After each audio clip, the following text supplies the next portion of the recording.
लोकसभा चुनाव के बीच चर्चा में बनी बांसवाड़ा सीट अब राजस्थान ही नहीं देश भर में चर्चा बन गई, क्योंकि यहाँ पर पहले चर्चा थी कि भाजपा जो चुनाव लड़ रही है उसके बीच कांग्रेस और जो भारत आदिवासी पार्टी है उनका गठबंधन होगा। नामांकन हुए और अब नामांकन वापसी से एक दिन पहले जो कांग्रेस के राजस्थान प्रभारी है सुखजिंदर सिंह रंधावा, उनका ट्वीट आता है कि भारत आदिवासी पार्टी और कांग्रेस के बीच गठबंधन होगा, क्योंकि यहाँ पर लोकतंत्र को बचाने के लिए जो बांसवाड़ा की सीट है और बागीदोरा में जो उपचुनाव है वहां पर कांग्रेस अपना कैंडिडेट नहीं उतारेगी और जो भारत आदिवासी पार्टी है उनका समर्थन करेगी। जिस तरह से अब चर्चा तेज होगी, क्योंकि नामांकन वापसी की आज आखिरी दिनांक के 3 बजे तक नामांकन वापसी होगी। अब चर्चा यह है कि उदयपुर और चित्तौड़ से भी क्या भारत आदिवासी पार्टी के जो कैंडिडेट है वह नामांकन उठाएंगे क्या, या फिर चुनाव के लिए मजबूर होना पड़ेगा, उन्हें चुनाव लड़ना पड़ेगा। सूत्र बता रहे हैं कि 3 बजे तक जो नामांकन वापसी उनकी हो सकती है, लेकिन जो कैंडिडेट हैं उनका कहना है कि हम चुनाव लड़ेंगे। हमने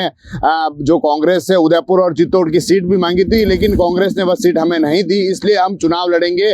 जो कांग्रेस जहाँ सीट छोड़ने की बात कर रही है वहां पर उनकी मजबूरी है, इस कारण छोड़नी पड़ रही है। अब चर्चा तेज हो गई है।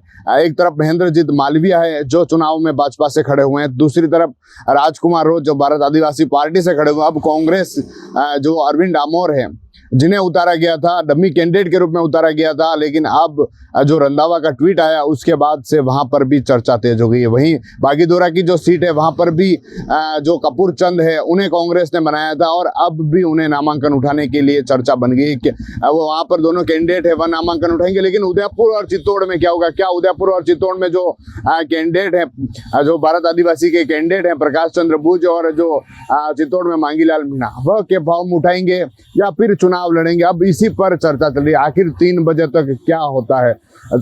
3 बजे तक देखने वाली बात होगी कि भारत आदिवासी पार्टी के कैंडिडेट अगर नामांकन उठाते हैं तो भारत आदिवासी पार्टी अब उनको गठबंधन हो जाएगा कांग्रेस से, लेकिन अगर नहीं उठाते हैं तो त्रिकोणीय मुकाबला देखने को मिलेगा बीजेपी, कांग्रेस और भारत आदिवासी पार्टी का। जिस तरह से जो कैंडिडेट है उनका कहना था कि वो फॉर्म नहीं उठाएंगे और चुनाव लड़ेंगे, तो अब चर्चाओं में बाजार गर्म है कि क्या भारत आदिवासी पार्टी और कांग्रेस के जिस तरह से बांसवाड़ा में गठबंधन देखने को मिल रहा है या गठबंधन उदयपुर और चित्तौड़ में भी हो पाएगा क्या?